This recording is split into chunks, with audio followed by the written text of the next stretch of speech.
Series की शुरुआत में हम देखते हैं कि बुर्का पहने दो लोग एक एटीएम बूथ का ताला तोड़कर अंदर घुस जाते हैं।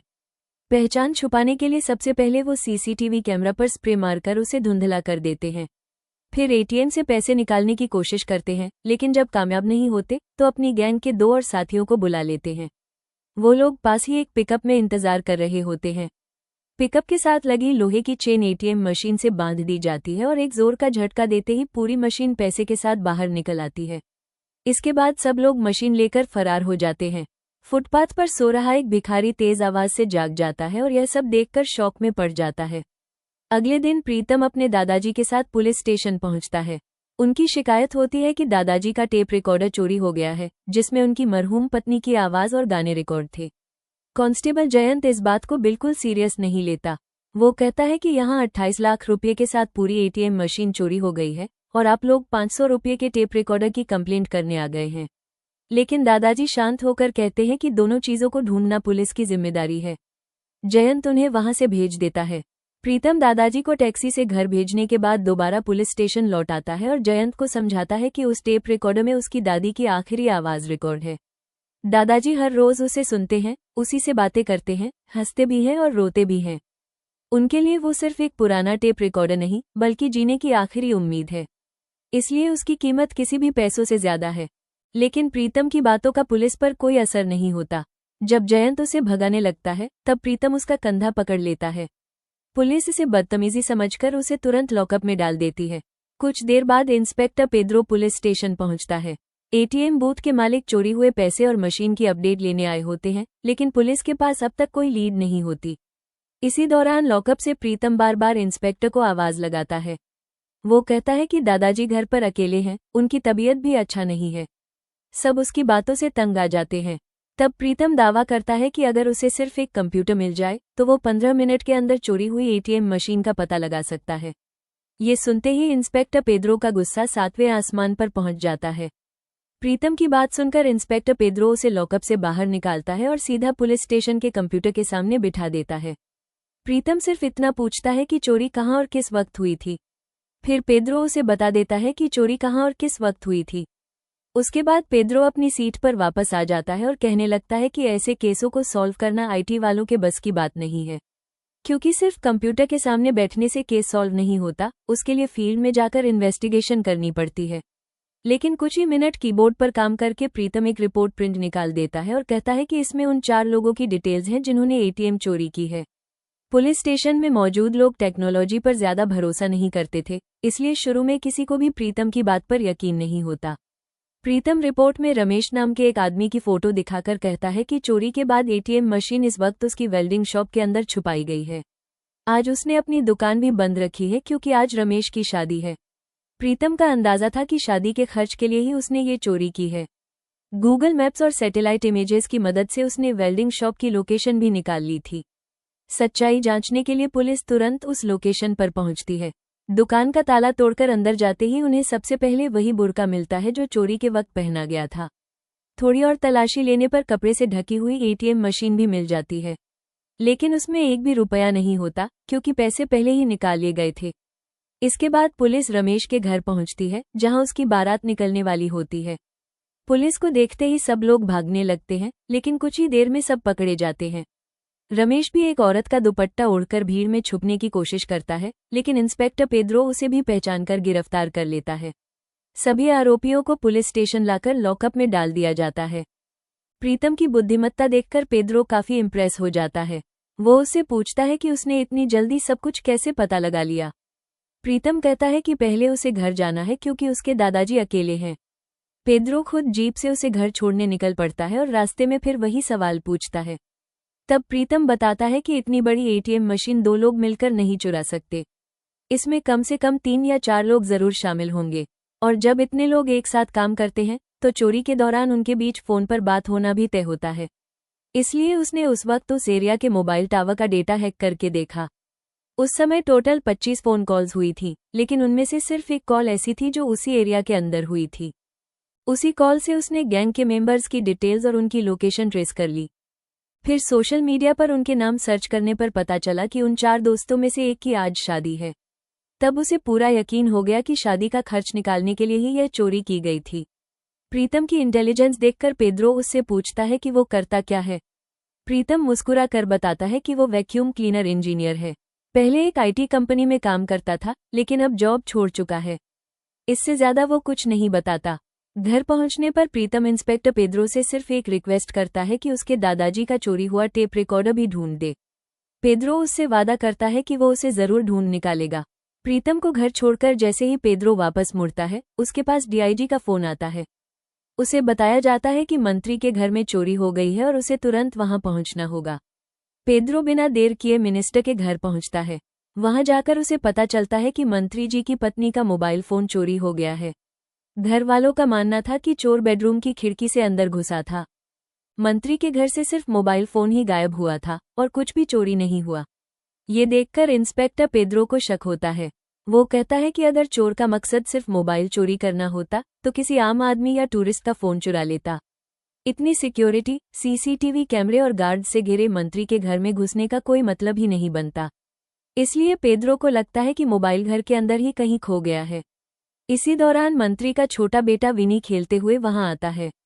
पेद्रो उसके हाथ पर जलने का निशान देखकर थोड़ा शक करता है और प्यार से पूछता है कि क्या उसे मोबाइल फोन पसंद है। ये सवाल सुनते ही विनी घबरा जाता है और तुरंत भागकर अंदर चला जाता है। तब पेद्रो मंत्री के पर्सनल असिस्टेंट से कहता है कि मोबाइल इसी बच्चे के पास है। अगर उसे कुछ समय उससे बात करने का मौका मिले तो वो फोन ढूंढ सकता है।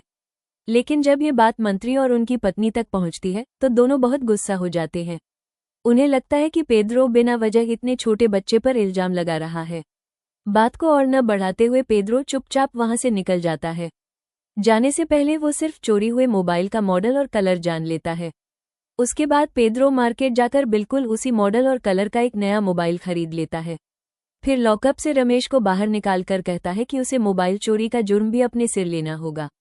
रमेश सोचता है कि वैसे भी उसे एटीएम चोरी के लिए कई साल की सजा मिलने वाली है। इसलिए वो एक शर्त रखता है कि जेल में अगर उसे सिगरेट और अच्छा खाना मिले तो वो मोबाइल चोरी भी कबूल कर लेगा। पेद्रो नया मोबाइल लेकर और रमेश को चोर बनाकर मंत्री के घर पहुंचता है। उसका प्लान था कि फोन को रीसेट कर देने के बाद कोई फर्क समझ नहीं पाएगा। लेकिन वहां पहुंचते ही उसकी सारी चाल असफल हो जाती है। मंत्री पहले ही विनी के कमरे से असली मोबाइल ढूंढ चुके होते हैं। पेद्रो की बेईमानी सबके सामने आ जाती है। मंत्री इस बात से बहुत नाराज होते हैं क्योंकि पेद्रो ने ईमानदारी से ड्यूटी नहीं की थी। सजा के तौर पर उसका ट्रांसफर साइबर सेल में कर दिया जाता है। पेद्रो के लिए ये किसी सजा से कम नहीं था, क्योंकि उसे कंप्यूटर्स और टेक्नोलॉजी की बिल्कुल भी समझ नहीं थी। साइबर सेल में पहले ही दिन उसकी हालत खराब हो जाती है। उसे कंप्यूटर ऑन करना तक नहीं आता था। एक स्टाफ उसे पासवर्ड बताकर कंप्यूटर चालू करना सिखाता है। किसी तरह कंप्यूटर तो चालू हो जाता है, लेकिन असली मुश्किल तब शुरू होती है जब एक आदमी कंप्लेंट लेकर आता है। वो बताता है कि किसी हैकर ने उसके रेस्टोरेंट के सर्वर पर अटैक करके सारी फाइल्स डिलीट कर दी हैं। टेक्नोलॉजी की बिल्कुल ज्ञान न होने की वजह से पेद्रो उसकी बात समझ ही नहीं पाता। उल्टा वो पूछने लगता है कि क्या कोई जख्मी हुआ है या सीसीटीवी में किसी चोर को देखा गया है। आदमी हैरान होकर समझाता है कि अटैक उसके क्लाउड सर्वर पर हुआ था।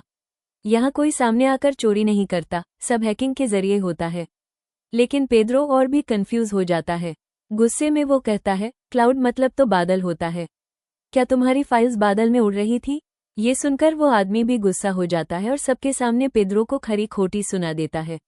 इतने सारे स्टाफ के सामने बेइज्जती होने के बाद पेद्रो सीधा डीआईजी के पास पहुंचता है और रिक्वेस्ट करता है कि उसे दोबारा क्राइम ब्रांच में ट्रांसफर कर दिया जाए। वो कहता है कि उसने पूरी जिंदगी पिस्तौल चलाई है, इसलिए उसके हाथ में माउस बिल्कुल अच्छा नहीं लगता। लेकिन डीआईजी उसे बताता है कि मंत्री अभी भी उससे बहुत नाराज हैं।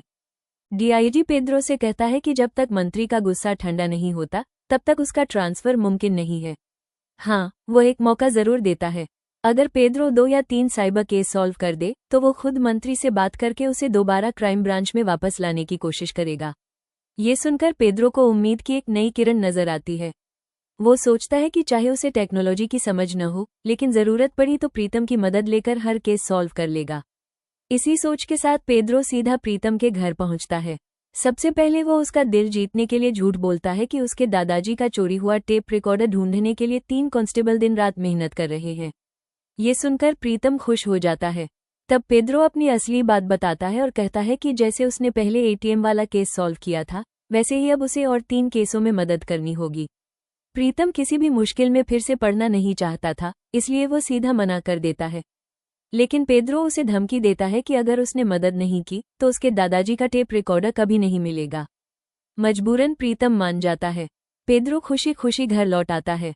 घर पहुंचकर वो अपनी पत्नी के बर्थडे सेलिब्रेशन की तैयारी देखने ही वाला होता है कि तभी उसके पास एक न्यूज़ एंकर का फोन आता है।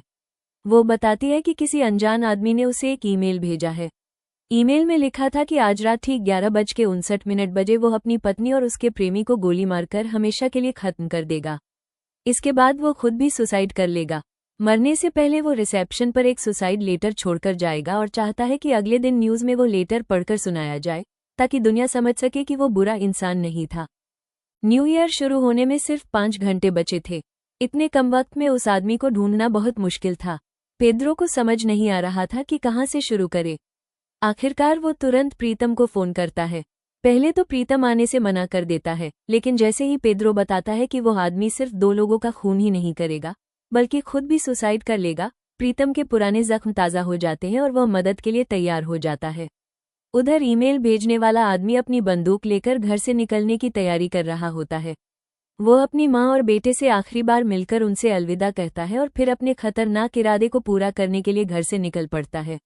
इधर प्रीतम पुलिस स्टेशन पहुंचते ही लैपटॉप खोलकर काम शुरू कर देता है। वो न्यूज़ एंकर को एक ट्रैकिंग कोड वाला ईमेल भेजता है और कहता है कि इस ईमेल को उस आदमी तक फॉरवर्ड कर दो। जैसे ही वो ईमेल खोलेगा, ट्रैकिंग कोड की मदद से उसकी लोकेशन और कई ज़रूरी डिटेल्स मिल जाएंगी। सिर्फ शक से बचने के लिए एंकर ईमेल के साथ एक मैसेज भी भेज देती है, जिसमें वो उस आदमी से मिलने की बात लिखती है। उस वक्त वो आदमी अपना सुसाइड लेटर लिखने में बिजी होता है। इसी बीच प्रीतम उसके ईमेल अकाउंट से मिलने वाली छोटी छोटी जानकारियों को जोड़ना शुरू करता है। ईमेल आईडी में कार्लोस लोबो 1980 लिखा था। इससे प्रीतम अंदाजा लगाता है कि उस आदमी का नाम कार्लोस लोबो है और उसका जन्म 1980 में हुआ होगा।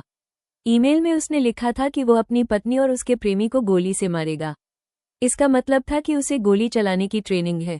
प्रीतम का अंदाजा था कि या तो वो पुलिस में रहा होगा या फिर किसी क्रिमिनल गैंग से जुड़ा हुआ होगा। और सबसे खास बात, उसने ईमेल में ये भी लिखा था कि मरने से पहले वो रिसेप्शन पर एक सुसाइड लेटर छोड़कर जाएगा। इसी एक लाइन ने प्रीतम को उस आदमी के बारे में और गहरा सोचने पर मजबूर कर दिया। प्रीतम ईमेल को ध्यान से एनालाइज करता है और समझ जाता है कि कार्लोस सिर्फ अपनी जान लेने नहीं जा रहा, बल्कि अपनी रेपुटेशन की भी बहुत परवाह करता है। अगर वह मरने से पहले सुसाइड लेटर छोड़कर दुनिया को बताना चाहता है कि वो गुनहगार नहीं था, तो इसका मतलब वो कोई गैंगस्टर नहीं हो सकता। प्रीतम का अंदाजा था कि कार्लोस जरूर पुलिस डिपार्टमेंट से जुड़ा हुआ होगा। ईमेल में रिसेप्शन पर सुसाइड लेटर छोड़ने की बात भी लिखी थी। प्रीतम तुरंत समझ जाता है कि रिसेप्शन आमतौर पर होटलों में होता है। इसका मतलब कार्लोस की पत्नी और उसका प्रेमी किसी होटल में ठहरे हुए हैं। कार्लोस पहले रिसेप्शन पर लेटर छोड़ेगा, फिर रूम में जाकर दोनों को गोली मारेगा और आखिर में खुद भी सुसाइड कर लेगा। इसी दौरान कार्लोस वो ट्रैकिंग वाला ईमेल खोल देता है।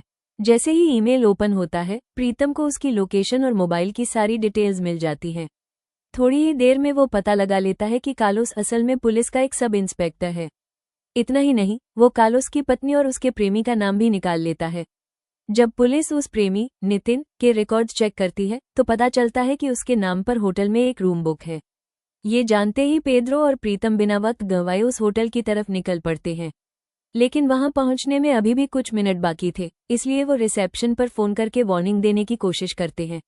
बदकिस्मती से रिसेप्शन कॉल उठाने से पहले ही कार्लोस होटल पहुंच जाता है।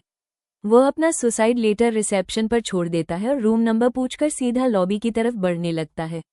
उसी वक्त पेद्रो और प्रीतम भी होटल पहुंच जाते हैं। पेद्रो कार्लोस को देखते ही रुकने के लिए चिल्लाता है, लेकिन कार्लोस हवा में एक वार्निंग शॉट चला देता है और उसे पास न आने की धमकी देता है। फिर भी पेद्रो हिम्मत नहीं हारता। क्योंकि वो खुद भी एक पुलिस ऑफिसर था, इसलिए वो कार्लोस को समझाता है कि पुलिस की ड्यूटी निभाते हुए फैमिली को संभालना कितना मुश्किल होता है। पेद्रो की बातें सुनकर कार्लोस टूट जाता है और उसकी आंखों में आंसू आ जाते हैं। लेकिन फिर भी वो खुद को संभालता है और रूम के अंदर घुसकर अपनी पत्नी पर गन तान देता है। तब पेद्रो उसे उसके बेटे की याद दिलाता है। वो कहता है कि अगर आज उसने खून कर दिया, तो उसका बेटा हर साल न्यू ईयर इस दर्द के साथ मनाएगा कि उसका बाप एक कातिल था। ये बात सीधा कार्लोस के दिल को छू जाती है। आखिरकार वो ट्रिगर नहीं दबा पाता। वो अपनी पत्नी से कहता है, तुम अपने प्रेमी के साथ खुश रहो, मैं अपने बेटे के साथ जिंदगी बिताऊंगा। इतना कहकर वो बिना किसी का खून किए वहां से चला जाता है। इस तरह पेद्रो और प्रीतम मिलकर अपना पहला साइबर केस सक्सेसफुली सॉल्व कर लेते हैं। केस खत्म होने के बाद दोनों पेद्रो के घर जाते हैं। प्रीतम दूध का गिलास लेकर बैठता है जबकि पेद्रो शराब पीने लगता है।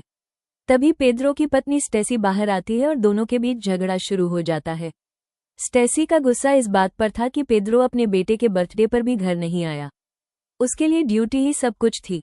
ये सुनकर पेद्रो गुस्से में कहता है कि उनका बेटा अब इस दुनिया में ही नहीं है, फिर उसका बर्थडे मनाने का क्या मतलब। वो अपने बेटे की मौत का दर्द भूलकर आगे बढ़ना चाहता था, लेकिन स्टेसी अब भी उसी दर्द में जी रही थी। बात बढ़ते बढ़ते पुराने जख्म खुल जाते हैं। स्टेसी सीधा पेद्रो को उनके बेटे की मौत का जिम्मेदार ठहराती है। उसका कहना था कि उनके बेटे को यकीन था कि उसका बाप बैटमैन की तरह उसे बचा लेगा, लेकिन पेद्रो उसे बचा नहीं पाया। इतना ही नहीं, स्टेसी यह भी कहती है कि वो एक बड़ी सिंगर बन सकती थी, लेकिन पेद्रो के लिए उसने अपना करियर छोड़ दिया और बदले में पेद्रो ने उसे कभी वक्त ही नहीं दिया। झगड़ा इतना बढ़ जाता है कि स्टेसी गुस्से में घर छोड़कर चली जाती है। पेद्रो अंदर से टूट जाता है, लेकिन अपने ईगो की वजह से वो उससे कांटेक्ट करने की कोशिश भी नहीं करता। कुछ दिन बाद पेद्रो प्रीतम को पुलिस स्टेशन बुलाकर बताता है कि उसके दादाजी का चोरी हुआ टेप रिकॉर्डर मिल गया है। ये सुनकर प्रीतम बहुत खुश हो जाता है, लेकिन जब वो टेप रिकॉर्डर चेक करता है तो उसके अंदर कैसेट ही नहीं होती। और असल में उनके लिए सबसे कीमती चीज वही कैसेट थी जिसमें उसकी दादी की आवाज हमेशा के लिए रिकॉर्ड थी। टेप रिकॉर्डर मिलने के बाद भी प्रीतम खुश नहीं होता, क्योंकि उसके अंदर दादी की आवाज वाली कैसेट ही गायब थी। पेद्रो कांस्टेबल्स को सख्त ऑर्डर देता है कि चाहे जो हो जाए वो कैसेट भी ढूंढ कर लानी होगी। कांस्टेबल जयंत इस बात से काफी परेशान हो जाता है। इतने बड़े शहर में एक पुरानी कैसेट ढूंढना लगभग नामुमकिन था। इसी बीच टीवी पर एक ब्रेकिंग न्यूज चलती है। मंत्री का बेटा विनी किडनैप हो गया था। ये खबर देखते ही पेद्रो के दिमाग में एक प्लान आता है। वो सोचता है कि अगर वो विनी को ढूंढ निकाले तो शायद मंत्री उसे माफ करके दोबारा क्राइम ब्रांच में ट्रांसफर करवा दे। उधर मंत्री के घर में डीआईजी से लेकर कई सीनियर ऑफिसर्स पहुंच चुके थे। सबसे अजीब बात यह थी कि सीसीटीवी फुटेज में विनी स्कूल से घर आता हुआ दिख रहा था, लेकिन घर से बाहर निकलते हुए उसकी कोई रिकॉर्डिंग नहीं थी। इसलिए किसी को समझ नहीं आ रहा था कि आखिर उसके साथ हुआ क्या है। थोड़ी देर बाद मंत्री के पास किडनैपर का फोन आता है। वो अगले दिन तक 5 करोड़ रुपए की फिरौती मांगता है और धमकी देता है कि अगर पैसे नहीं मिले तो विनी को मारकर उसकी लाश पार्सल कर देगा। क्योंकि मामला फोन कॉल से जुड़ा था, इसलिए साइबर सेल को भी बुला लिया जाता है। टीम की तरफ से पेद्रो और उसके साथी शार्लिन वहां पहुंचते हैं। पेद्रो को देखते ही मंत्री का गुस्सा फिर से भड़क उठता है। वो पूछता है कि यह आदमी यहाँ क्या कर रहा है। डीआईजी किसी तरह उसे शांत करते हुए कहता है कि पेद्रो एक अच्छा ऑफिसर है और इस केस में मदद करेगा। पेद्रो प्रोफेशनल बनने की कोशिश करता है और शार्लिन से किडनैपर का नंबर ट्रैकिंग सिस्टम में डालने को कहता है। सर्च करने पर बॉबी सक्वेरा नाम सामने आता है, लेकिन दिक्कत ये थी कि इसी नाम के 7 लोग रिकॉर्ड्स में मौजूद थे। पेद्रो सर्च को गोवा तक लिमिट करने को कहता है। तब सिर्फ एक बॉबी सेक्वेरा मिलता है जो एक बाइक रेंटल शॉप चलाता था। पुलिस तुरंत उस एड्रेस पर रेड कर देती है, लेकिन वहां पहुंचकर सबके होश उड़ जाते हैं। बॉबी सेक्वेरा पहले ही मर चुका था। उसकी लाश कॉफिन में रखी थी और थोड़ी देर बाद उसका फ्यूनरल होने वाला था। और सबसे हैरान करने वाली बात यह थी कि बॉबी कोई आदमी नहीं बल्कि 102 साल की एक बुजुर्ग औरत थी जो 2 महीने कोमा में रहने के बाद उसी दिन मरी थी। साफ था कि उसका किडनैपिंग से कोई लेना देना नहीं हो सकता। तभी कांस्टेबल जयंत फोन करके बताता है कि किडनैपर्स ने बॉबी के डॉक्यूमेंट्स का मिसयूज करके सिम कार्ड खरीदा था। इसी वजह से उनकी असली पहचान ट्रेस नहीं हो पाई। ये सब देखकर मंत्री फिर से पेद्रो पर भड़क उठता है। वो कहता है कि किसी भी सिम की बेसिक डिटेल्स निकालना तो आजकल कोई भी कर सकता है। इसके लिए पुलिस ऑफिसर बनने की जरूरत नहीं है। गुस्से में वो डीआईजी के सामने ही पेद्रो की बेइज्जती करता है और ताना मारते हुए कहता है कि इस आदमी पर उसे बिल्कुल भरोसा नहीं है। कहीं ये किसी और के बच्चे को लाकर यह न कह दे कि लो यही तुम्हारा बेटा है। सबके सामने इतनी बेइज्जती होने के बाद पेद्रो भी चुप नहीं रहता। जाते जाते वह अपनी सारी फ्रस्ट्रेशन निकाल देता है। वो कहता है कि पुलिस अपना काम करना जानती है, लेकिन मंत्री जैसे लोग उन्हें ठीक से काम ही नहीं करने देते। अगर पहले वाले केस में उसे सिर्फ 2 मिनट विनी से बात करने दी होती तो वो उसी वक्त मंत्री की पत्नी का मोबाइल ढूंढ लेता, लेकिन मौका न मिलने की वजह से उसे दूसरा तरीका अपनाना पड़ा। आखिर में पेद्रो सीधा चैलेंज देता है कि अगर इस बार उसे बिना किसी दखल के अपने तरीके से काम करने दिया गया तो वो विनी को जिंदा वापस लाकर ही रहेगा। इतना कहकर वो वहां से निकल जाता है और तुरंत प्रीतम को फोन करता है। जैसे ही वो गाड़ी में बैठने लगता है, मंत्री का असिस्टेंट दौड़ते हुए उसके पास आता है। आखिरकार मंत्री अपनी गलती मान लेता है। वो पेद्रो से माफी मांगता है और इस बार उसे अपने तरीके से इन्वेस्टिगेशन करने की पूरी इजाजत दे देता है। पेद्रो तुरंत प्रीतम को साथ लेकर वापस पहुंचता है। प्रीतम को देखते ही मंत्री का असिस्टेंट नाराज हो जाता है और कहता है, ये तो वैक्यूम क्लीनर इंजीनियर है, ये किडनैपिंग केस में क्या मदद करेगा। लेकिन किसी के पास उसकी बात सुनने का वक्त नहीं था। उसी वक्त किडनैपर का फोन दोबारा आ जाता है। पेद्रो कॉल रिसीव करता है, जबकि प्रीतम तुरंत उस कॉल को ट्रेस करना शुरू कर देता है। कुछ ही पलों में उसके कंप्यूटर स्क्रीन पर एक मैप खुल जाता है, जहां कुछ डॉट्स दिखते हैं। प्रीतम बताता है कि यही किडनैपर की लोकेशन है, लेकिन असली कमाल इसके बाद सामने आता है। प्रीतम समझाता है कि किडनैपर 2 अलग अलग फोन यूज कर रहा है। एक बर्नर फोन, जिससे वो फिरौती की कॉल करता है और बाद में फेंक देता है। दूसरा उसका पर्सनल फोन, जो हमेशा उसके पास रहता है। बर्नर फोन को ट्रेस करना मुश्किल नहीं था, लेकिन उससे असली आदमी तक पहुंचना नामुमकिन था। इसलिए प्रीतम की पूरी कोशिश पर्सनल फोन तक पहुंचने की थी। किडनैपर हर बार घर से काफी दूर जाकर बर्नर फोन से कॉल करता था। प्रीतम ने उसके पिछले 2 कॉल्स का टावर डेटा एनालाइज किया और कैलकुलेट किया कि कॉल के वक्त बर्नर फोन टावर से कितनी दूर था। फिर उसने उसी टावर के अंदर एक्टिव बाकी सारे सिम कार्ड्स के सिग्नल रेंज से कंपेयर किया। हैरानी की बात यह थी कि सिर्फ एक ही सिम कार्ड हर बार बर्नर फोन के बिल्कुल आसपास मौजूद था। इसी से प्रीतम ने कंफर्म कर दिया कि वही किडनैपर का पर्सनल नंबर है। अब उस पर्सनल सिम से उसके बारे में और भी बहुत सारी इन्फॉर्मेशन निकाली जा सकती थी। जब तक प्रीतम डिटेल्स कलेक्ट कर रहा था, पेद्रो ने जयंत की लीड में एक पुलिस टीम को उस लोकेशन पर भेज दिया। किडनैपर की लोकेशन इस वक्त नदी के किनारे एक घर में दिख रही थी। पुलिस ने पूरे घर को चारों तरफ से घेर लिया। जयंत पेद्रो को कंफर्म करता है कि टारगेट घर के अंदर ही है। लोकल लोगों से पूछने पर पता चलता है कि शाम 4:30 बजे वो आदमी रेस्टोरेंट जाने वाला है। पेद्रो तुरंत ऑर्डर देता है कि जैसे ही वो घर से निकले, पुलिस अंदर घुसकर विनी को रेस्क्यू कर लेगी। सब कुछ देखकर पेद्रो को लगने लगता है कि यह केस तो बहुत आसान है और अब बस किडनैपर को पकड़ना बाकी है। लेकिन प्रीतम उसे ज्यादा खुश होने से रोक देता है।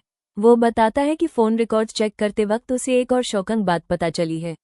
इस किडनैपिंग में सिर्फ किडनैपर ही नहीं, बल्कि खुद मंत्री की पत्नी श्रद्धा भी शामिल हो सकती है। ये सुनकर पेद्रो घबरा जाता है। वो प्रीतम को एक तरफ ले जाकर कहता है, भाई, मुझे फिर से पिटवा मत। अगर मैंने मंत्री के सामने यह बात बोल दी तो वो मुझे जिंदा नहीं छोड़ेगा। लेकिन प्रीतम अपनी बात पर पूरा यकीन रखता था। उसने सिर्फ फोन रिकॉर्ड्स ही नहीं, श्रद्धा के सोशल मीडिया अकाउंट्स भी एनालाइज किए थे। पहले वो रोज लगभग 50 पोस्ट्स और फोटोज अपलोड करती थी, जिनमें ज्यादातर तस्वीरें उसके बेटे विनी के साथ होती थीं। लेकिन अचानक 9 दिन पहले उसने सोशल मीडिया पर कुछ भी पोस्ट करना बंद कर दिया। सबसे बड़ी बात यह थी कि विनी का किडनैपिंग सिर्फ 2 दिन पहले हुआ था। अगर बेटा 2 दिन पहले गायब हुआ, तो श्रद्धा ने 9 दिन पहले ही सोशल मीडिया से दूरी क्यों बना ली? इसी सवाल ने प्रीतम का शक और भी मजबूत कर दिया। सच्चाई तक पहुंचने के लिए प्रीतम ने श्रद्धा के अलेक्सा वर्चुअल असिस्टेंट का अकाउंट हैक करने का फैसला किया। उसका मानना था कि बड़े लोग अक्सर हर काम वॉइस कमांड से करते हैं और अलेक्सा उनकी रोज की एक्टिविटीज का रिकॉर्ड भी रखती है। जब प्रीतम पासवर्ड क्रैक करने जा रहा था, तब पेद्रो देखता है कि प्रीतम के हाथ में बहुत सारे वर्ड्स और उनके कॉम्बिनेशंस हैं। पेद्रो पूछता है कि वो इनका क्या करेगा। प्रीतम बताता है कि ज्यादातर लोग अपने फेवरेट वर्ड्स को ही पासवर्ड बना लेते हैं। इसलिए उसने श्रद्धा के फेवरेट वर्ड्स की लिस्ट निकाली है और अब उनके अलग अलग कॉम्बिनेशंस ट्राई करके पासवर्ड क्रैक करेगा। ये सुनकर पेद्रो कहता है कि इतनी मेहनत करने की क्या जरूरत है, पहले सिंपल सा 1 2 3 4 ट्राई करके देख लो। पेद्रो की बात सुनकर प्रीतम हंस पड़ता है और मजाक में वही पासवर्ड ट्राई कर देता है। हैरानी की बात यह थी कि पासवर्ड सच में वही निकलता है और अलेक्सा अकाउंट तुरंत खुल जाता है। अब प्रीतम श्रद्धा के सारे वॉइस कमांड सुनना शुरू करता है। एक कमांड में उसने लेडीज हैट और फेस मास्क ऑर्डर किया था। ये देखकर उनका शक और गहरा हो जाता है।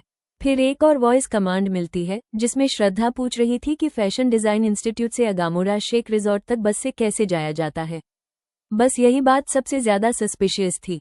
एक मंत्री की पत्नी, जिसके पास गाड़ी और ड्राइवर दोनों हैं, वो बस का रूट क्यों सर्च करेगी? इस सवाल का जवाब ढूंढने के लिए पेद्रो और प्रीतम सीधा उसके ड्राइवर के पास पहुंचते हैं। पहले तो ड्राइवर कुछ भी बताने से मना कर देता है, लेकिन पेद्रो की थोड़ी सख्ती दिखाने के बाद वो मान लेता है कि उसने उस दिन मैडम को शॉपिंग मॉल के बाहर छोड़ा था। ये जवाब सुनने के बाद भी प्रीतम को पूरी तसल्ली नहीं होती। इसलिए वो ड्राइवर के मोबाइल की लोकेशन हिस्ट्री चेक करता है और पता चलता है कि ड्राइवर सच बोल रहा था। अब उन्हें समझ आ जाता है कि श्रद्धा शॉपिंग मॉल के पीछे वाले गेट से चुपचाप बाहर निकली थी और वहां से बस पकड़कर सीधा रिजॉर्ट पहुंच गई थी। अपना शक पक्का करने के लिए दोनों उस रिजॉर्ट में जाते हैं और सीसीटीवी फुटेज चेक करते हैं। फुटेज में साफ दिखाई देता है कि श्रद्धा एक आदमी के साथ रिजॉर्ट में आई थी और दोनों एक ही रूम के अंदर गए थे। और सबसे बड़ा शौक ये था कि वही आदमी विनी का असली किडनैपर था, जो बार बार मंत्री को फिरौती के लिए फोन कर रहा था। रिजॉर्ट से किडनैपर की लोकेशन ज्यादा दूर नहीं थी, इसलिए पेद्रो और प्रीतम तुरंत एक ट्रॉलर से उस जगह की तरफ निकल पड़ते हैं। तब तक शाम के 4:30 बज चुके थे और किडनैपर दूध लेने के लिए घर से बाहर निकल रहा था। पेद्रो जयंत को उसका पीछा करने का ऑर्डर देता है, जबकि वो खुद खिड़की के रास्ते घर के अंदर घुस जाता है। लेकिन घर के अंदर विनी कहीं भी नहीं मिलता। इससे साफ हो जाता है कि उसे वहां नहीं रखा गया था। लेकिन पेद्रो को वहां कुछ फोटोज जरूर मिलते हैं, जिनमें श्रद्धा उस आदमी के साथ काफी नजदीक नजर आ रही थी। वो तुरंत उन फोटोज की पिक्चर्स अपने मोबाइल में ले लेता है।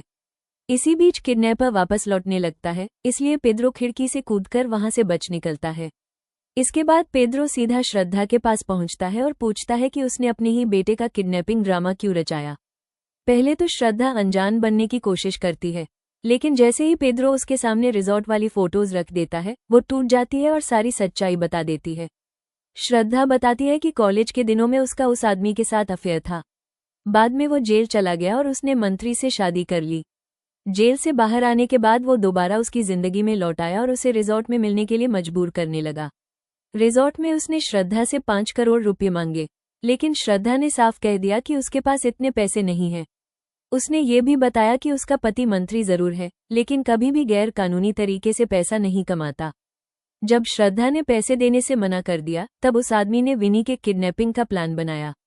उसका इरादा था कि मंत्री से 5 करोड़ रुपये लेकर बाद में बच्चे को छोड़ देगा। श्रद्धा ने इस पागलपन का विरोध किया, लेकिन उस आदमी ने फोटोज दिखाकर उसे ब्लैकमेल करना शुरू कर दिया। श्रद्धा को डर था कि अगर यह फोटोज मीडिया या विपक्ष के हाथ लग गई, तो सिर्फ उसकी नहीं, बल्कि मंत्री की पूरी पॉलिटिकल करियर भी बर्बाद हो जाएगी। इसी मजबूरी में वो सब कुछ जानते हुए भी चुप रही। इतना ही नहीं, उस आदमी ने श्रद्धा को एक और बात बताई थी।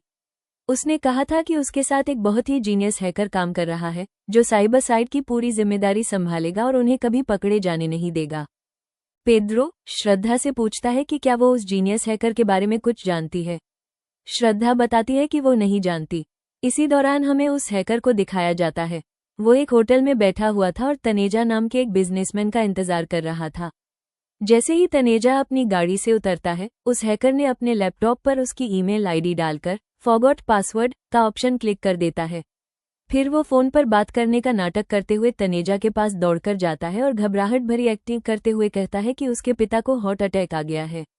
उसके मोबाइल की बैटरी खत्म हो गई है और डॉक्टर को कॉल करना बहुत जरूरी है। क्या वो अपना फोन कुछ देर के लिए दे सकता है? तनेजा उसकी बात पर यकीन करके अपना मोबाइल दे देता है। वह असल में किसी को कॉल नहीं करता, वो सिर्फ फोन पर आया ओटीपी देख लेता है और कुछ देर फोन पर बात करने की एक्टिंग करता है। जैसे ही तनेजा वहां से चला जाता है, वो लैपटॉप पर वही ओटीपी डालकर उसकी ईमेल का पासवर्ड बदल देता है। असल में वो ये हैकिंग अपने लिए नहीं कर रहा था, किसी और ने उसे इस ईमेल अकाउंट को हैक करने का कॉन्ट्रैक्ट दिया था। पासवर्ड बदलने के बाद वो क्लाइंट को फोन करके बोलता है कि पहले पेमेंट भेजो, उसके बाद पासवर्ड मिलेगा। इसी वजह से उसको एक डेंजरस और जीनियस हैकर माना जाता था। काम खत्म करके वो हैकर एक कैफे में जाकर बैठ जाता है और श्रद्धा के एक्स बॉयफ्रेंड को फोन करता है। वो उसे वार्निंग देता है कि पुलिस उस तक पहुंच चुकी है। उसका फोन टैप हो रहा है और कल से उसके घर पर नजर रखी जा रही है। वो हैकर डिटेल में बताता है कि कल पेद्रो किस वक्त उसके घर में घुसा था और कांस्टेबल जयंत ने कितनी देर तक उसका पीछा किया था। ये सब देखकर लगता था कि वो असल में जानबूझकर सिक्योरिटी में छोटी सी कमी छोड़ी थी, ताकि उसका साथी पुलिस की नजर में आ जाए। कॉल खत्म होते ही वो आदमी अचानक पीछे मुड़कर देखता है। उसके ठीक पीछे ही कांस्टेबल जयंत है और कांस्टेबल जयंत को अपनी तरफ आते देखकर एक पल के लिए घबरा जाता है। उसे लगता है कि शायद पुलिस उस तक भी पहुंच गई, लेकिन जयंत का उससे कोई लेना देना नहीं होता। वो सीधा रिसेप्शन पर जाता है, क्योंकि उसने वहां खाना ऑर्डर किया था। रिसेप्शन के पीछे रैक पर जयंत की नज़र एक पुरानी कैसेट पर पड़ती है। उसे देखते ही उसके दिमाग में प्रीतम के दादाजी का टेप रिकॉर्डर याद आ जाता है। वो तुरंत कैसेट उठा लेता है और पेद्रो को फोन करके बताता है कि उन्हें वही कैसेट मिल गई है जिसे वो इतने दिनों से ढूंढ रहे थे। पेद्रो बिना देर किए प्रीतम को लेकर कैफे पहुंचता है। कैसेट देखते ही प्रीतम की खुशी का ठिकाना नहीं रहता। जयंत सबके सामने कहता है कि इसमें प्रीतम की दादी की आवाज रिकॉर्ड है। लेकिन जैसे ही कैसेट चलाई जाती है, उसमें किसी और गाने की आवाज सुनाई देती है। मतलब ये कैसेट भी गलत निकली। ये देखकर प्रीतम बुरी तरह टूट जाता है। तब तक वो हैकर चुपचाप वहां से निकल चुका होता है।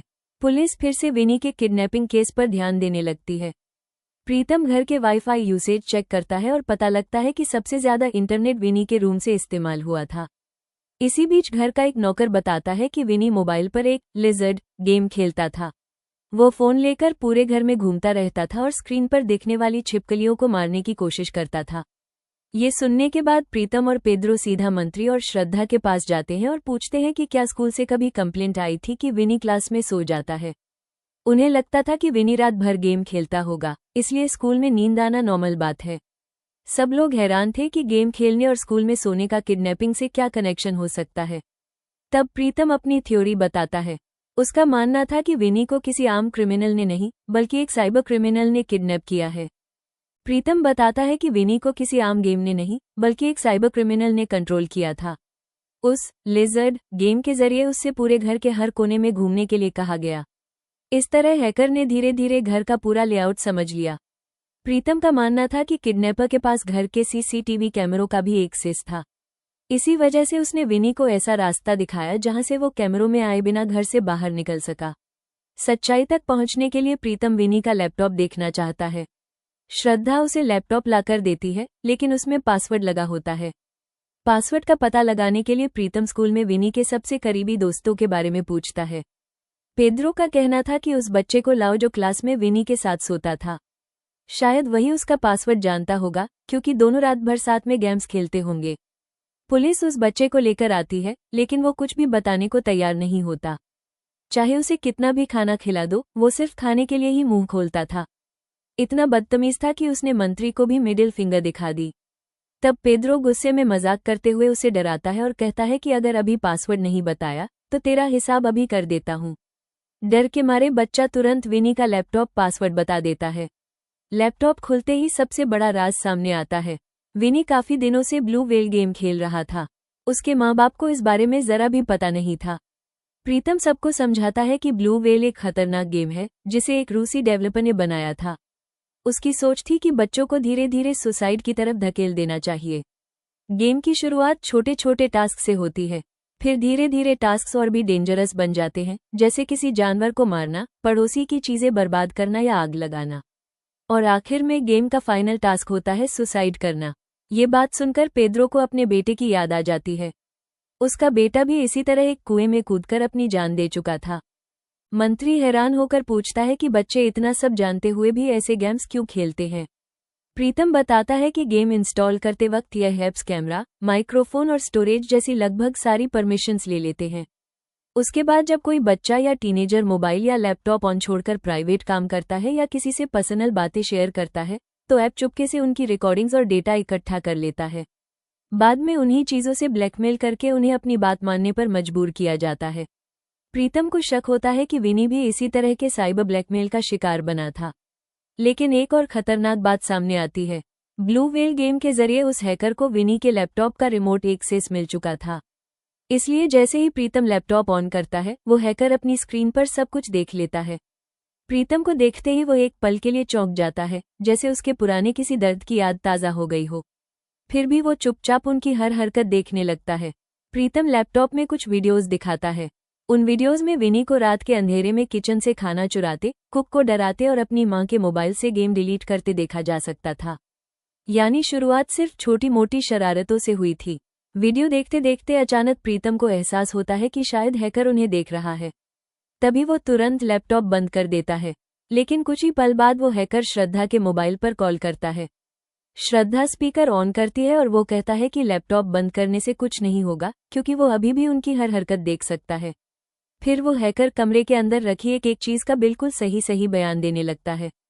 ये देखकर सब लोग डर जाते हैं और घर में छुपे सीक्रेट कैमरे ढूंढने लगते हैं। वो हैकर उन्हें धमकी भी देता है कि कोई भी खिड़की के पास जाने की कोशिश न करे, वरना गोली मार दी जाएगी। उस वक्त घर का माहौल ऐसा हो जाता है जैसे कोई भूत उन सबसे बात कर रहा हो, और सब लोग उसकी हर बात मानने पर मजबूर हो जाते हैं। हैकर कहता है कि मोबाइल प्रीतम को दे दिया जाए। प्रीतम उसी वक्त उस हैकर की लोकेशन ट्रेस करने की कोशिश कर रहा था, लेकिन वो पहले ही समझ चुका था। वो हंसते हुए कहता है कि उसकी कॉल ट्रेस करके कोई फायदा नहीं, क्योंकि वो वीपीएन यूज कर रहा है। अब प्रीतम के दिमाग में एक और सवाल आता है, अगर वो कैमरों से नहीं देख रहा तो फिर उसे घर के अंदर की हर बात कैसे पता चल रही है?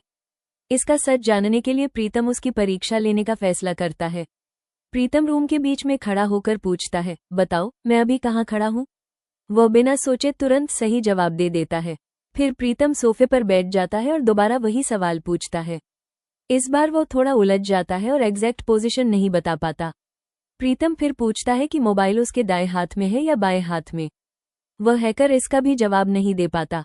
तब प्रीतम अचानक फोन पेद्रो की तरफ उछाल देता है और फिर से उसकी पोजीशन पूछता है। इस बार वो तुरंत बता देता है कि प्रीतम मंत्री के ऑनरी सर्टिफिकेट्स के सामने खड़ा है, लेकिन असल में वहां प्रीतम नहीं, पेद्रो खड़ा होता है। बस यहीं से प्रीतम पूरा राज समझ जाता है।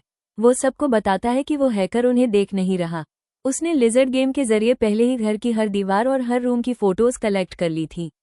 फिर उन फोटोज के साथ वाईफाई सिग्नल का एक मैप बना लिया।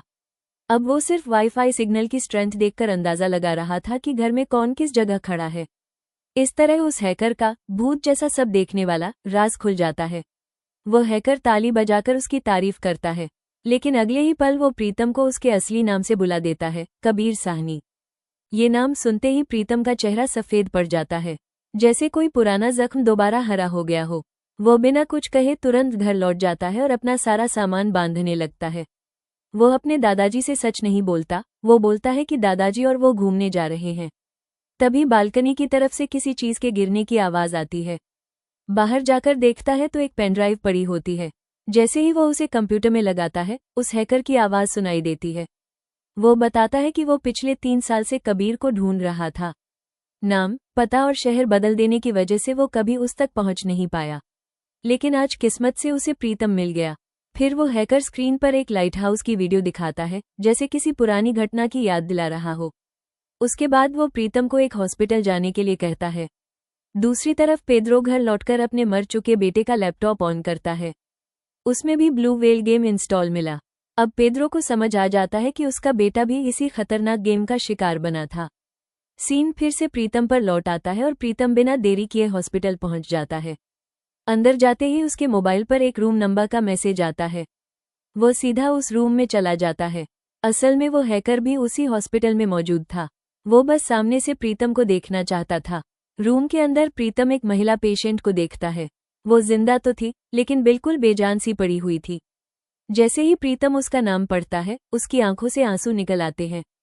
वो उसके पैर पकड़कर माफी मांगने लगता है। दूर से ये सब देखकर उस हैकर को पहली बार थोड़ी सी मानसिक शांति मिलती है।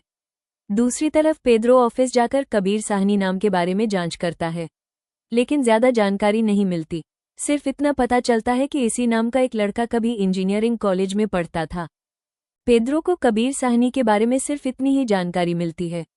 वो तुरंत प्रीतम को फोन करता है, लेकिन जब उसका फोन नहीं लगता तो उसकी लोकेशन ट्रेस करके हॉस्पिटल पहुंच जाता है। हॉस्पिटल में मिलते ही सीन सीधा पेद्रो के घर आता है और पेद्रो सीधा पूछता है, तुम्हारी असली पहचान क्या है? प्रीतम कुछ देर चुप रहता है, फिर धीरे से सच बता देता है। वो कहता है, मैं एक कातिल हूँ। मेरी वजह से एक इंसान की मौत हुई थी। उसके बाद वो अपनी पूरी कहानी सुनाता है। इंजीनियरिंग कॉलेज के दिनों में उनके प्रोफेसर का नाम फोनसेका था। वो बहुत ही सख्त आदमी था। अगर कोई स्टूडेंट क्लास में लेट आता तो वो उसे अंदर नहीं आने देता था। प्रीतम हमेशा की तरह उस दिन भी लेट पहुंचता है। प्रोफेसर उसे रोक देते हैं। बचने के लिए प्रीतम झूठ बोलता है कि वो हॉस्पिटल गया था। प्रोफेसर उससे पूछते हैं कि हॉस्पिटल कितनी दूर है। प्रीतम कहता है लगभग 1 किलोमीटर। प्रोफेसर तुरंत हिसाब लगाकर कहते हैं कि आना जाना मिलाकर 2 किलोमीटर होते हैं। इतनी दूर चलने के लिए हजारों स्टेप्स होने चाहिए। फिर वो प्रीतम का मोबाइल लेकर उसका हेल्थ ऐप चेक करते हैं। वहां सिर्फ 207 स्टेप्स रिकॉर्ड होते हैं। मतलब प्रीतम सीधा हॉस्टल से क्लास तक ही आया था और उसने हॉस्पिटल जाने का झूठ बोला था। सबके सामने झूठ पकड़ा जाने पर प्रोफेसर फोनसेका उसे बुरी तरह जलील करके क्लास से बाहर निकाल देते हैं। गुस्से में प्रीतम उन्हें मिडिल फिंगर दिखाकर चला जाता है। उस दिन के बाद प्रीतम के दिमाग में सिर्फ एक ही बात रहती है, किसी भी तरह प्रोफेसर फोनसेका को सबके सामने बेइज्जत करना। काफी मेहनत के बाद वो प्रोफेसर का ईमेल अकाउंट हैक कर लेता है। वहां उसे प्रोफेसर और उनकी अफेयर की कुछ प्राइवेट फोटोज मिल जाती हैं। प्रीतम एक फेक ईमेल आईडी बनाकर वो फोटोज प्रोफेसर की वाइफ और पूरे कॉलेज को भेज देता है। अगले दिन जब प्रोफेसर कॉलेज पहुंचते हैं तो गेटकीपर से लेकर स्टूडेंट्स तक सब उन पर हंस रहे होते हैं। उन्हें समझ ही नहीं आता कि आखिर हुआ क्या है। जब वो क्लासरूम में जाते हैं तो उनके होश उड़ जाते हैं। उनकी प्राइवेट फोटोज व्हाइट बोर्ड पर सबके सामने दिख रही होती है और पूरी क्लास उन पर हंस रही होती है। बेइज्जती और शर्मिंदगी से टूट चुके प्रोफेसर घर लौट जाते हैं। घर पहुंचकर देखते हैं कि उनकी पत्नी भी उनसे नफरत करने लगी है। ये सब सह न पाकर प्रोफेसर फोंसेका एक लाइट हाउस पर जाते हैं और वहां से कूदकर सुसाइड कर लेते हैं। ये कहानी सुनाते वक्त प्रीतम की आंखें भर आती हैं। वो बताता है कि उस घटना के बाद उसने अपना नाम, पहचान और शहर सब कुछ बदल दिया, लेकिन उस दिन का अपराध कभी उसका पीछा नहीं छोड़ सका। पेद्रो उसे समझाता है कि उस वक्त वो बहुत छोटा था और गुस्से में उससे बहुत बड़ी गलती हो गई, इसलिए उसे खुद को जिंदगी भर सजा देने की जरूरत नहीं है। फिर पेद्रो पूछता है कि क्या प्रोफेसर फोंसेका के परिवार में कोई और भी था जो बदला लेना चाहता हो। प्रीतम बताता है कि हॉस्पिटल में जिस महिला को उसने देखा था वो प्रोफेसर फोंसेका की पत्नी थी, लेकिन उसके अलावा वो उनके परिवार के किसी और सदस्य को नहीं जानता। इसके बाद प्रीतम प्रोफेसर की फैमिली की डिटेल्स निकालता है। तब पता चलता है कि उनका एक बेटा था, मार्टिन, जो अमेरिका में रहता था। अब सब कुछ साफ हो जाता है। मतलब अब तक जो हैकर ये सब कर रहा था उसका नाम मार्टिन है। उधर मार्टिन भी अपनी चाल चल रहा था। वो श्रद्धा के एक्स बॉयफ्रेंड को उसके दिए हुए 10 लाख रुपए वापस कर देता है और कहता है, तुमने मुझे विनी को किडनैप करने के लिए पैसे दिए थे, ये लो तुम्हारे पैसे वापस, लेकिन अब विनी को मैं अपनी मर्जी से रखूंगा। इतना कहकर मार्टिन उससे संपर्क तोड़ देता है। उसके बाद मार्टिन सीधा मंत्री के घर फोन करता है और बताता है कि विनी उसी के पास है। मंत्री को यकीन नहीं होता। वो कहता है, मैं कैसे मान लूं कि विनी तुम्हारे पास है। इसके जवाब में मार्टिन तुरंत श्रद्धा के मोबाइल पर विनी की एक तस्वीर भेज देता है। फोटो देखते ही सबके होश उड़ जाते हैं। उन्हें समझ आ जाता है कि विनी सच में मार्टिन के पास है और अब मामला पहले से कहीं ज्यादा खतरनाक हो चुका है। मार्टिन जो फोटो भेजता है उसे देखकर सबके होश उड़ जाते हैं। तस्वीर में विनी की मिडिल फिंगर कटी हुई होती है। इसका मतलब मार्टिन सिर्फ धमकी नहीं दे रहा था, बल्कि वो सच में विनी को टॉर्चर कर रहा था। मार्टिन डिमांड करता है कि 5 करोड़ रुपये प्रीतम के हाथ से ही उस तक पहुंचाए जाएं। वो साफ कह देता है कि अगर किसी ने चालाकी दिखाई तो विनी की एक और उंगली काट दी जाएगी। पुलिस तुरंत पैसों का बैग तैयार करती है। प्रीतम एक स्मार्ट प्लान बनाता है। वो असिस्टेंट के मोबाइल का मदरबोर्ड निकालकर उसे एक नोट की गड्डी के अंदर छुपा देता है ताकि पूरा बैग बाद में ट्रेस किया जा सके। साथ ही पेद्रो बैग के अंदर एक दूसरा मोबाइल भी रख देता है। उसका प्लान था कि मार्टिन को लगेगा इसी मोबाइल से ट्रैकिंग हो रही है। वो इसी फोन को निकाल लेगा और बैग को दोबारा चेक नहीं करेगा। इस तरह असली ट्रैकिंग डिवाइस उसकी नज़र से बच जाएगा। जब प्रीतम निकलने ही वाला होता है तब घर का कुक भागते हुए आता है और कहता है कि किचन के पानी के टैप से नूडल्स निकल रहे हैं। वो डरकर बोलता है कि शायद घर में भूत है, लेकिन मंत्री पहले ही गुस्से में होता है, इसलिए वो उसे डांटकर वहां से भगा देता है। प्रीतम पैसे लेकर ब्रिज पर मार्टिन से मिलने पहुंचता है। जैसे ही दोनों आमने सामने आते हैं, मार्टिन गुस्से में प्रीतम को बुरी तरह पीटना शुरू कर देता है। उसके लिए प्रीतम ही उसके पिता की मौत और उसके पूरे परिवार की बर्बादी का जिम्मेदार था। प्रीतम बार बार माफी मांगता है, लेकिन मार्टिन का दिल नहीं पिघलता।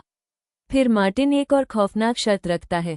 वो कहता है कि अगले दिन सुबह प्रीतम को उसी लाइट हाउस से कूदकर सुसाइड करना होगा जहां उसके पिता ने अपनी जान दी थी।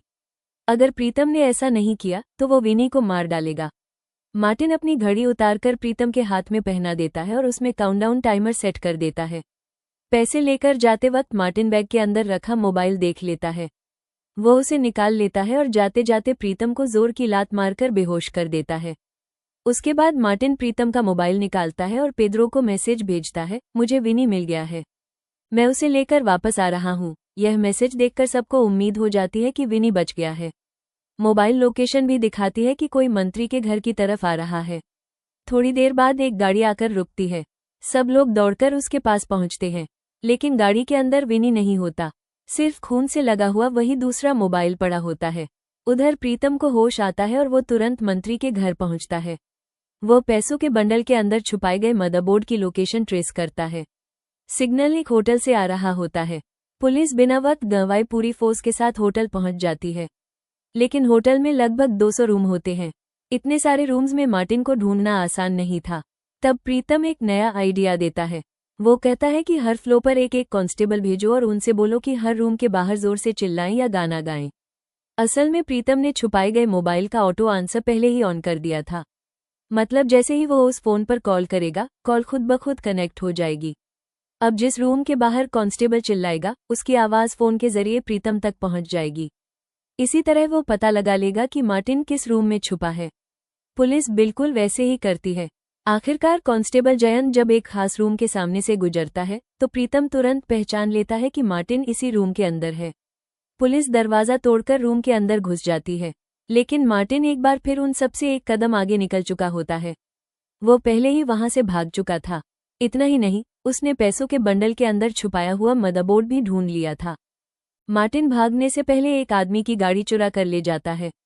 यह आदमी प्रीतम के पास शिकायत करता है तो प्रीतम पूछता है कि गाड़ी पर टोल देने पर मैसेज आता है क्या और ऑटोमेटिक टोल पेमेंट सिस्टम है क्या। ये सिस्टम है। सुनते ही प्रीतम सबको रिलैक्स रहने को बोलता है। मार्टिन हाईवे के टोल प्लाजा से गुजरेगा तो उन्हें वैसे ही सिग्नल मिल जाएगा। थोड़ी देर बाद वाकई ऐसा ही होता है। लोकेशन मिलते ही वे लोग मार्टिन को पकड़ने निकल पड़ते हैं, लेकिन मार्टिन बात समझकर गाड़ी वहीं छोड़ देता है और बस से भाग जाता है। पेद्रो और प्रीतम पहुंचकर देखते हैं कि सिर्फ गाड़ी पड़ी है। गाड़ी के ऊपर लिखा होता है कि अब सिर्फ 2 घंटे का वक्त बाकी है। प्रीतम मार्टिन का मोबाइल नंबर ट्रैक करने की कोशिश करता है। जिस वक्त मार्टिन ने टोल दिया था उस वक्त पास के टावर से 3 सिम कार्ड कनेक्टेड थे। उनमें से एक सिम सबसे ज्यादा सस्पिशियस था, वही मार्टिन का सिम कार्ड था।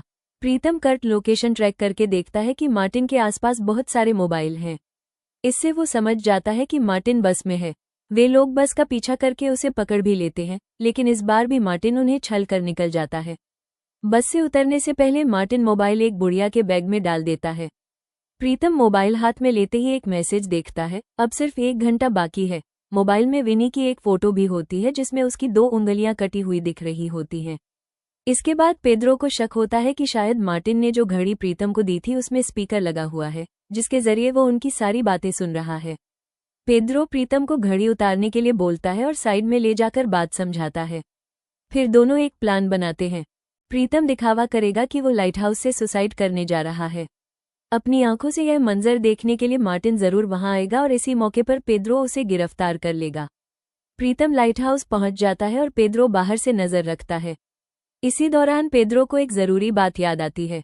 जब उसने पहली बार विनी को देखा था तब उसके हाथ पर जलने का निशान था, लेकिन मार्टिन के मोबाइल में जो विनी की फोटो थी उसमें वो निशान नहीं था। कंफर्म करने के लिए पेद्रो प्रीतम से फोटो दोबारा चेक करवाता है। प्रीतम ध्यान से देखकर समझ जाता है कि यह एआई जेनरेटेड फोटो है। इसका मतलब विनी मार्टिन के पास भी नहीं है। प्रीतम अंदाजा लगाता है कि मार्टिन ने ब्लू व्हेल गेम के जरिए विनी को ऐसा टास्क दिया है जिससे वो अपने ही घर में किसी ऐसी जगह छुपा हुआ है जहां कोई उसे ढूंढ नहीं पा रहा। क्योंकि सीसीटीवी फुटेज में विनी को घर से बाहर निकलते हुए नहीं देखा गया था, इसलिए वो घर के अंदर ही कहीं है। दोनों विनी के गेम टास्क से एनालाइज करते हैं और देखते हैं कि उसने घर से ऑक्सीजन, खाना और पोर्टेबल टॉयलेट जैसे सर्वाइवल के सामान इकट्ठा किए थे। ऊपर से कुक ने भी बताया था कि पानी के टैप से नूडल्स निकल रहे थे, इसलिए वे लगभग यकीन कर लेते हैं कि विनी घर की पानी की टंकी में छुपा हुआ है। फोन पर बात करते करते प्रीतम लाइट हाउस पर पहुंचता है और देखता है कि मार्टिन पहले से ही वहां बैठा हुआ है। मार्टिन उसे कूदने के लिए बोलता है, लेकिन प्रीतम कूदना नहीं चाहता, बल्कि वो मार्टिन को बताता है कि विनी पानी की टंकी में छुपा हुआ है। ये सुनकर मार्टिन घबरा जाता है और प्रीतम को जबरदस्ती नीचे धक्का देने की कोशिश करता है। इसी बात पर दोनों के बीच जोरदार लड़ाई शुरू हो जाती है।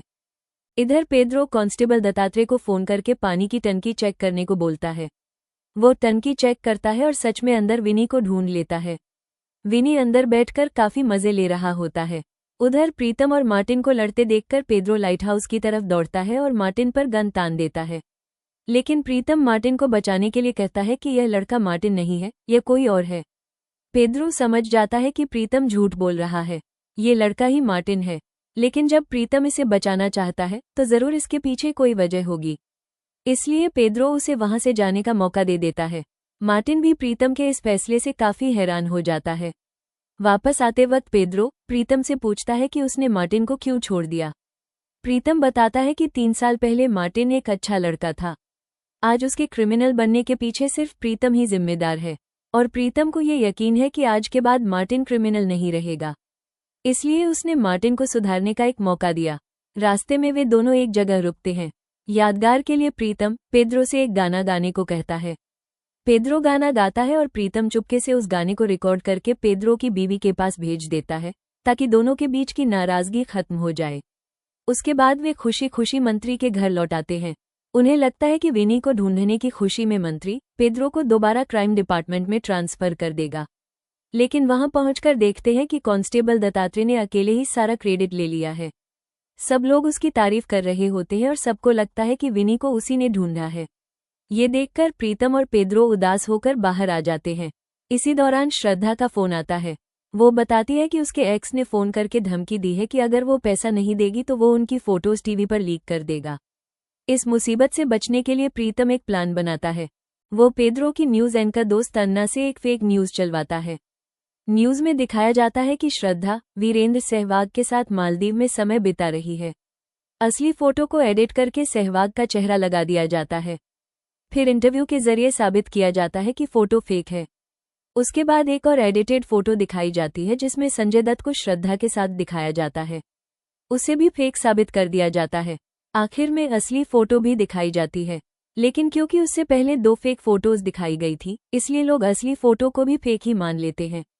इस तरह उस बदमाश का पूरा प्लान फेल हो जाता है। इसके बाद पेद्रो उसे गिरफ्तार करके पुलिस के हवाले कर देता है। रास्ते में स्टेसी का फोन आता है। प्रीतम पेद्रो को फोन उठाने के लिए कहता है। दोनों बात करते हैं और उनकी नाराजगी खत्म हो जाती है। जो गाना पेद्रो ने गाया था वो असल में प्रीतम की दादी गाया करती थी। स्टेसी भी वही गाना रिकॉर्ड करके पेद्रो को भेज देती है। स्टेसी की आवाज बिल्कुल प्रीतम की दादी जैसी लगती है। जब प्रीतम वो रिकॉर्डिंग अपने दादू को सुनाता है तो वो दोनों आवाजों में फर्क ही नहीं कर पाते। आखिरकार दादू के चेहरे पर फिर से मुस्कान आ जाती है। दूसरी तरफ मार्टिन अपने पिता की कब्र पर फूल चढ़ाने जाता है। उसका दिल काफी हल्का महसूस होता है। वो श्रद्धा को फोन करके माफी मांगता है और कहता है कि वो उनके पैसे वापस कर रहा है। थोड़ी देर में एक गाड़ी पैसे लेकर पहुंच जाएगी। वो श्रद्धा से कहता है कि यह बात प्रीतम को भी बता दे। आखिर में सब लोग अपनी सामान्य जिंदगी में वापस लौट जाते हैं। सिर्फ पेद्रो और प्रीतम ये प्लान बनाते रहते हैं कि पेद्रो को साइबर सेल से दोबारा क्राइम डिपार्टमेंट में कैसे ट्रांसफर कराया जाए। और इसी के साथ यह शानदार सीरीज यहीं खत्म हो जाती है।